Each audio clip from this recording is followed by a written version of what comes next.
Muito bem, o Supremo Tribunal Federal arquivou todos os pedidos de impedimento ou suspeição feitos e já analisados contra seus ministros em mais de 3 décadas, além de ter violado seu regimento em ações sobre imparcialidade, de acordo com pesquisa da FGV Direito São Paulo. Pesquisadores do Supremo em Pauta, projeto da Fundação Getúlio Vargas, analisaram durante 2 anos as chamadas arguições de impedimento ou suspeição, processos que levantam dúvidas sobre a isenção de um magistrado. O artigo Fora dos Holofotes, estudo empírico sobre o controle da imparcialidade dos ministros do STF, tratou de 111 ações até outubro de 2018. O julgamento de apenas uma delas ainda não foi finalizado. Os pedidos de suspeição de integrantes do STF podem ser feitos por alguma das partes envolvidas nos processos. Há situações em que o ministro se declara impedido antes do questionamento das partes. A pesquisa só tratou dos casos em que pedidos foram feitos em arguições. Em 14 desses casos, os ministros se declararam impedidos por conta própria, levando ao arquivamento. Nos demais, além da rejeição generalizada dos questionamentos, os pesquisadores apontam que em 20 houve descumprimento de regras do tribunal pelo ministro-presidente ao tomar a decisão. Esses processos foram lançados ao arquivo por decisão monocrática, usando uma etapa processual não prevista no regimento interno do tribunal. O estudo aponta que, pelas regras, eles deveriam ter sido levados à análise do plenário da Corte. Vale lembrar que o STF terá de se posicionar nos próximos meses sobre um pedido de suspeição feito pela defesa do ex-presidente preso Lula em Curitiba. O caso, porém, não tem relação com o integrante da corte. A ação questiona a conduta do então juiz da Lava Jato, Sérgio Moro, hoje ministro da Justiça do governo de Jair Bolsonaro.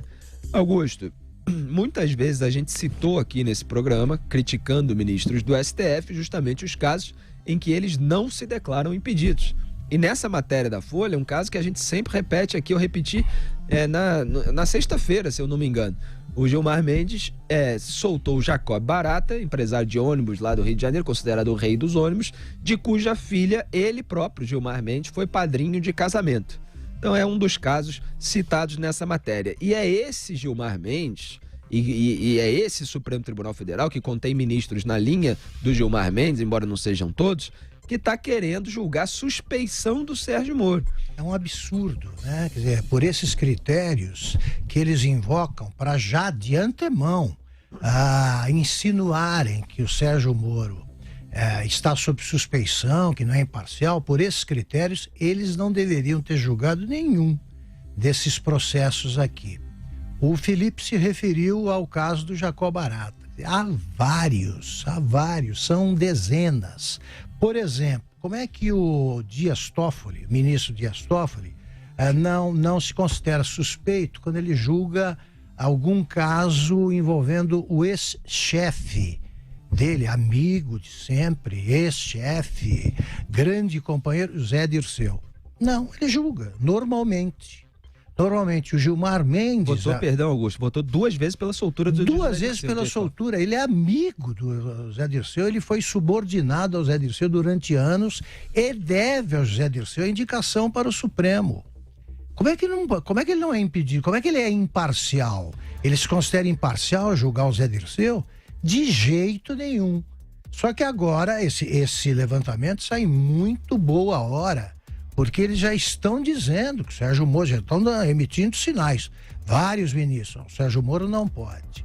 Eu vou lembrar de novo o exemplo, infelizmente esquecido pela maioria dos ministros, ou por vários deles, aí no momento meia dúzia, aí se enquadram nisso, do advogado Heráclito Fontoura Sobral Pinto, por ter sido advogado do presidente Juscelino Kubitschek numa causa.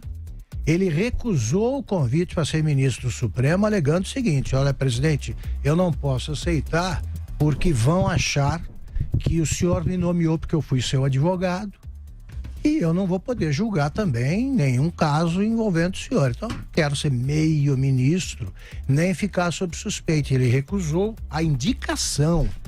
Os atuais ministros, eles se consideram tão semideuses que eles julgam até o irmão, se precisar. Eles julgam qualquer um, achando que eles são imparciais. Parcial é o Sérgio Moro, que só se preocupou em fazer justiça.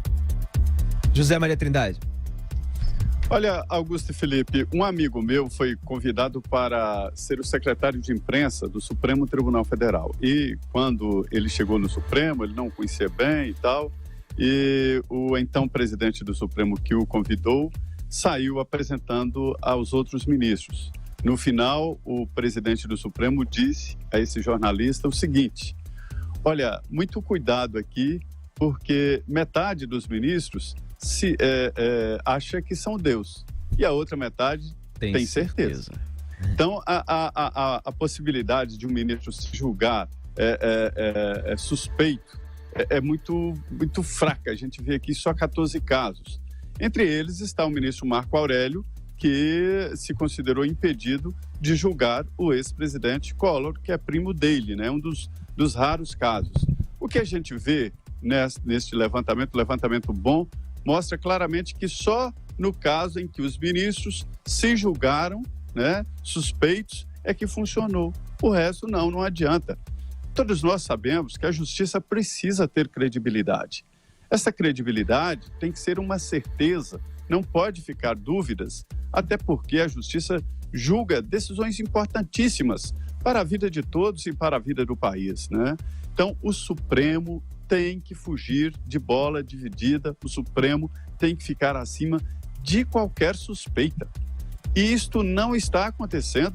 Veja bem, a conclusão do estudo, desse estudo que o Felipe mostrou aí muito bem, a conclusão do estudo é esse, de que as pessoas não acreditam no Supremo por falta de transparência. Esse é um exemplo de falta de transparência.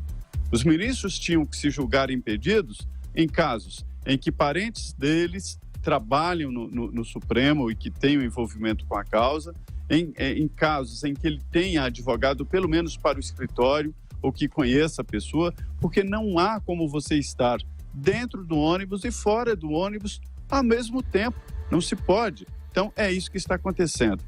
Hoje, o presidente do Supremo, o ministro Dias Toffoli, falou muito severamente sobre uma situação que está incomodando o país, que é resistência à Operação Lava Jato, que todos aprenderam que ela mudou a vida do país. E aí vem o presidente e diz que se tudo acaba no Supremo, é a falência da sociedade. Não, o Constituinte de 88 é que definiu isso, preferiu assim, o Supremo como uma espécie ali de poder moderador, porque alguém tem que dar a última palavra. Mas não quis o Constituinte que o Supremo estivesse num plano superior e que fossem semideuses ou deuses aqui na Praça dos Três Poderes, né? Pois é, Zé Maria, só detalhando um pouco mais essa reportagem, esse estudo, na verdade, da FGV Direito de São Paulo, é o seguinte: a pesquisa do Supremo em Pauta mostra que 3 ações em que houve arquivamento sem análise do plenário e 5 que deixaram de ser julgadas em razão da demora da tramitação mereciam destaque por inovar na jurisprudência. Em 2 processos referentes a um único caso, as partes questionavam a participação de Dias Toffoli em um recurso sobre o registro da candidatura de João Capiberibe, do PSB do Amapá, a senador nas eleições de 2010. O ministro já havia atuado como advogado do candidato. Tá? O Toffoli... E é amigo dele. Pois é, as partes alegavam ainda que se tratavam de amigos íntimos. Só que em manifestação o Toffoli negou a amizade e disse que já havia decidido até contra interesses de Capiberibe. A terceira ação é porque assim, né? É contra interesse quando é uma coisa pequenininha, quando é a coisa grande e tal, vai a favor, né? Primo é condenado, um sobrinho... A terceira ação questionava a parcialidade de Gilmar Mendes como relator de uma DPF, que é a ação de descumprimento de preceito fundamental. Como advogado-geral da União, o Gilmar Mendes havia defendido a constitucionalidade da lei que trata de ADPFs. O Gilmar Mendes, em manifestação, disse que esse não teria sido o único caso do tipo. Disse ainda que o STF não vê impedimento de integrante por ter sido ministro de Estado. As ações arquivadas pela morosidade também se referiam a Gilmar. Todas foram ajuizadas pela Procuradoria-Geral da República. 2 processos envolviam Leles Marcos Teixeira e, o que eu citei aqui, Jacob Barata Filho, rei do ônibus no Rio de Janeiro, alvo de um desdobramento da Operação Lava Jato. Então, Jacob Barata é aquele cuja filha, o Gilmar Mendes, foi padrinho.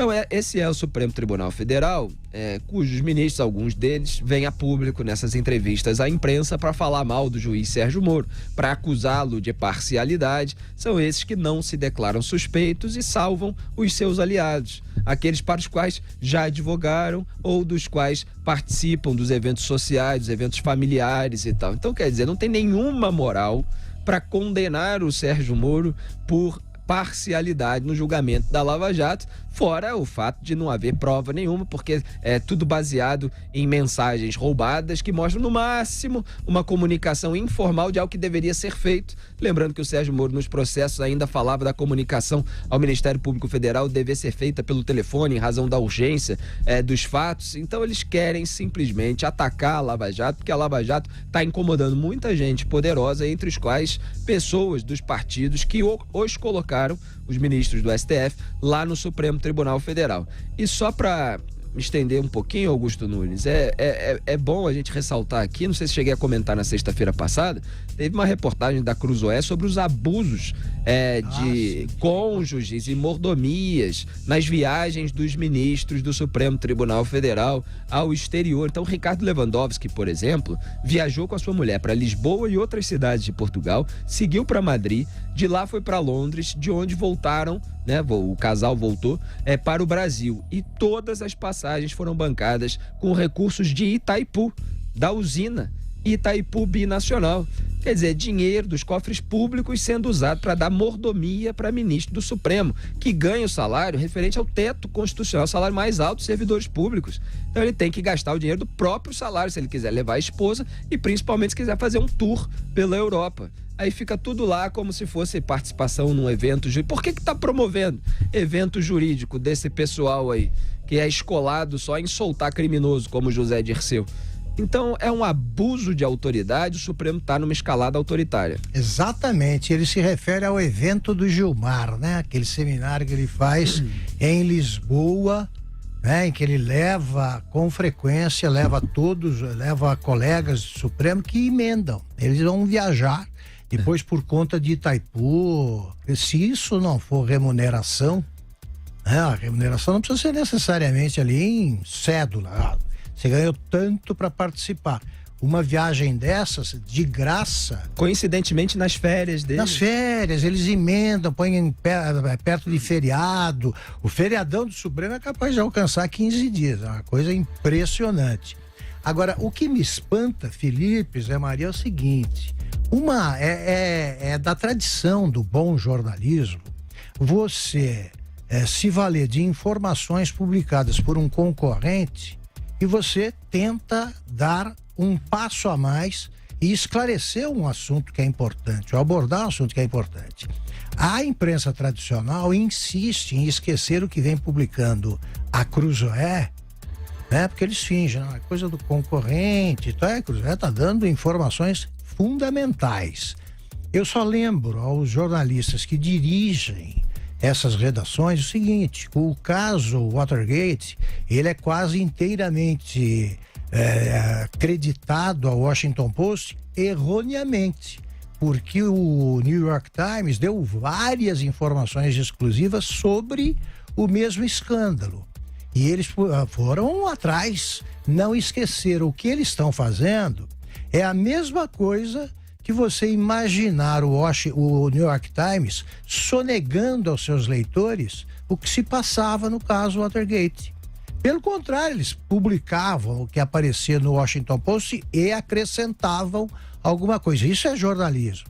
Agora, eles publicam, a Cruzoé publica isso sobre o Supremo, e é o jornalismo convencional, banco avestruz, né? Põe a cabeça ali embaixo da terra. Olha, não sabemos o que se passa, mas as pessoas que leem são muitas. E estamos aqui comentando mais esse escândalo envolvendo o Supremo. Zé Maria, seu complemento.